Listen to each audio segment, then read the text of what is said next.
No one is sleeping much, except for my grandma. Oh, did I mention that she's back? Well, she is. She's joined some band and they're playing in town. I can't begin to tell you just how relieved I am to have her at my house. My parents are going nuts over Jayden's disappearance and will hardly let me go anywhere.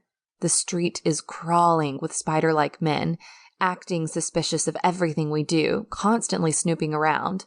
My mom is certain they're behind everything, that they've somehow kidnapped Jayden, but I'm not buying into that. It was Ruel.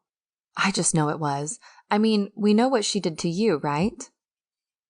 I stared at Jazmine's lifeless body on the bed in front of me. A tear escaped the corner of my eye, and I let it roll down my cheek. It wasn't like Jazmine could see it anyway. I sure wish she could. I so badly wished she would just open her eyes and look at me. But so far, she hadn't even twitched in her sleep, and the doctors were worried, her aunt had told me. They weren't sure she would ever wake up at all. Ever. I couldn't bear the thought. I just wished they could find her, and hopefully Jayden along with her, and hopefully alive, I said. It's like they completely vanished, just like that. I don't know how that's even possible in the world we live in today.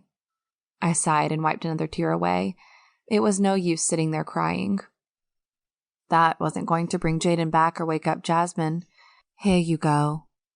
I looked up and my eyes met Duncan's, holding out a cup of coffee toward me.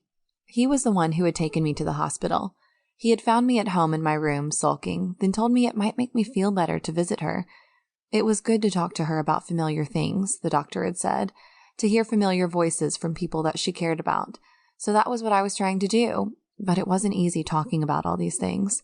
Duncan had been so good to me through it all and not been jealous about me sobbing over the loss of Jayden. He knew I cared for him, he said, and he'd just have to live with that. Besides, his jealousy was centered more on Caleb these days after the run-in they had in my front yard during my date with him. Caleb hadn't asked for more dates, much to my relief, but I had a feeling he wasn't quite finished with me yet. He had managed to keep my mom out of prison for the disappearance of Mr. Aaron, who Jazmine had trapped in a Yeti cup in her room using a spell no one knew how to break. We need you, I whispered to her before sipping from my cup. Duncan didn't know about Mr. Aaron, and I didn't want to tell him since he might want to try and liberate him to prevent the war from coming between the supernaturals, aka my family and my friends, and the spiders.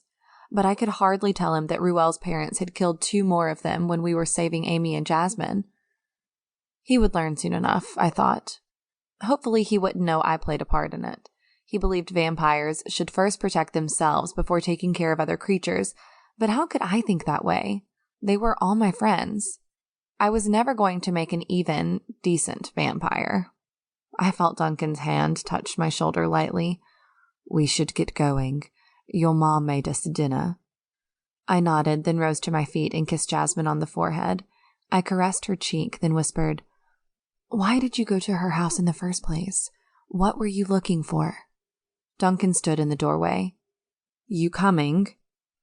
I stared at my lifeless friend with a deep sigh, listening to the monitors beeping and the machine breathing for her, chugging away as it did. And that was when I saw it. A small twitch around her nose, like she was wiggling it. Did you see that?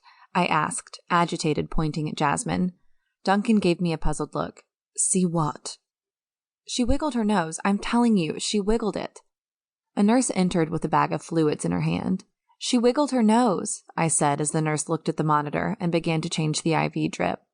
The nurse nodded, then shrugged. It's just spinal cord reflexes, a twitch if you will. You know, muscle spasms. It's very common. It doesn't have to mean anything. But has she done it before? She tilted her head. It's probably nothing. I stared down at my friend, then at her fingers.